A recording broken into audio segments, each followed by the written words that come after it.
Getting lean is simple. Here's how.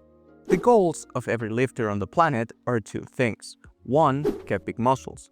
2. Get leaner to be aesthetic. And although we all love the first one, eating and lifting, the second one requires you to be in a calorie deficit, which limits your food options, and depending on how lean you want to be, you will find yourself with cravings and or not feeling full after your meals, which can make the process a lot more difficult.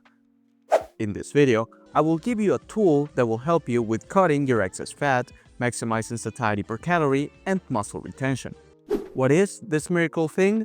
It's called the protein leverage hypothesis, and it might change the way you approach dieting. So grab a Diet Coke, put the video on full screen, and let's begin. The protein leverage hypothesis is, in my opinion, a very powerful concept to apply when losing weight.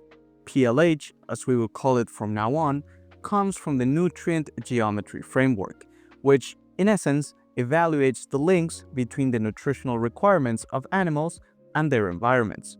Furthermore, it conceptualizes within a single model many aspects of the animal and its environment that are relevant to nutrition, including foods and diets, appetite systems, feeding behavior, digestion, and various direct or indirect measures of the impacts of nutrition on physiology and health. For humans, as proposed by the PLH, is that humans regulate protein intake more strongly than non-protein energy, aka carbohydrates and fats, and consequently will overeat non-protein energy on protein-diluted diets and will undereat non-protein energy on protein-concentrated diets as a consequence of trying to meet a target protein intake. As you can see by this graph right here, NPE, or non-protein energy, and protein each have their individual target, which is the middle point in the graph. As you can see, the dilution of dietary protein results in increased intake of calories to meet the protein target, while an increase in concentration of dietary protein is associated with decreased intake of calories to meet that demand. Although the graph also points to the fact that eating protein-concentrated foods will cause your NPE appetite to increase, protein affects energy consumption more than energy consumption affects it, as shown by this other graph. Quoting the study, we suspect that the reduced energy intake associated with high-protein weight loss diets is a result of the human macronutrient regulatory pattern, where the excess of protein ingested is less than the deficit of non-protein energy, and consequently, total energy intake is reduced. This makes sense, since we know that we store energy in the form of glycogen and adipose tissue, so low-energy, high-protein diets usually use said stored energy to make up for the deficit and excrete excess nitrogen. However, since we don't store nitrogen the same way we do carbon, we can't really make up for that deficit in protein. So to make it simpler to understand, the less protein a food item has, the more calories you tend to eat to make up for it. And when I mean less protein, I don't mean it in weight, but rather in comparison to the percentage of calories.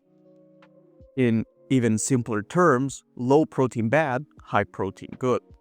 Although I would love to go into artistic detail as to why I am setting these numbers, we're going straight to the point.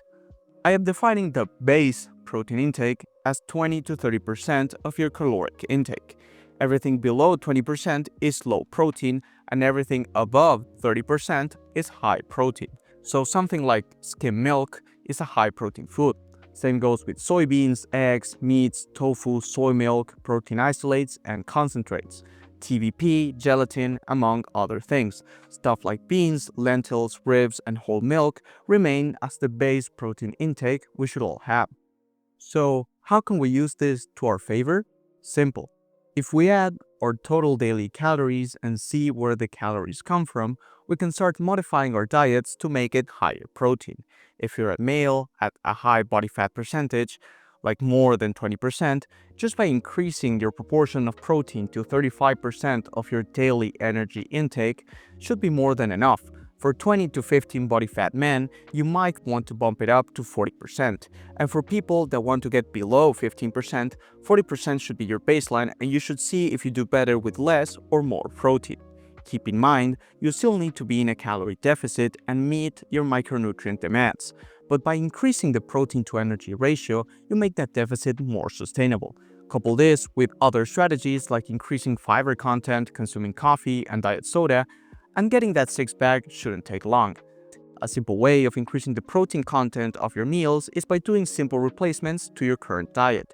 Common replacements are pasta for protein pasta, 3% milk for skim milk, or lower fat milks, the best one of course being 0%, partially replacing rice with lentils, using TVP, extra lean ground beef, or tofu instead of regular 80-20 ground beef, replacing red meat with chicken, partially or totally replacing eggs with egg whites, using PB Fit instead of peanut butter, and I could keep going and going until I'm blue in the face. Finally, for packaged foods, since they provide a nutrition label, you can use this rule of thumb to see if a food is a high protein food or not. Take the total protein content per serving and multiply it by 10.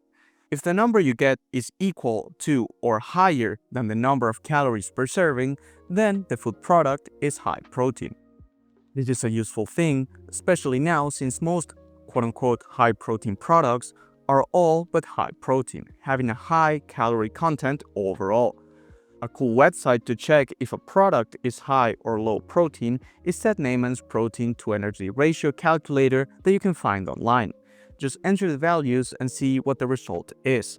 By leveraging protein, you'll be able to maintain a positive nitrogen balance and maximize the satiety per calorie, making your cutting phase way less insufferable. Hope you guys enjoyed this video and see you in the next one. Protein, protein. Do you like protein? In the soy, in the meat, everybody likes protein.